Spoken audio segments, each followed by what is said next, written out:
ఇప్పటికైనా మన రాజ్యాంగంలో సవరణ చేయాల్సిన అవసరం ఉంది.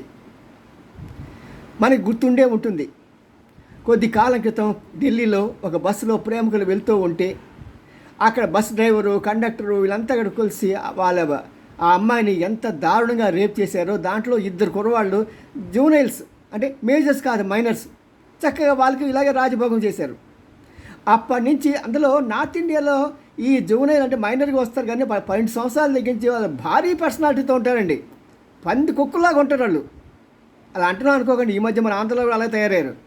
మరి ఈ మ్యూటేషన్ వల్ల ఏందో తెలియదు, కానీ 18 లోపల యువకులు ఎంత బలిష్టంగా తయారవుతున్నారంటే వాళ్ళు అలా తయారవుతున్నారు. మరి ఇలాంటి వారు తప్పు చేసినప్పుడు వాళ్ళు చిన్నపిల్లలని చెప్పేసి కోర్టులు శిక్ష వేయటం మానేస్తే చాలా తప్పు కదా. రాజ్యాంగం మార్చాలి. ఇది సమయం, ఈ సమయం మించిపోతే ఎంతోమంది ప్రాణాలు పోతాయి.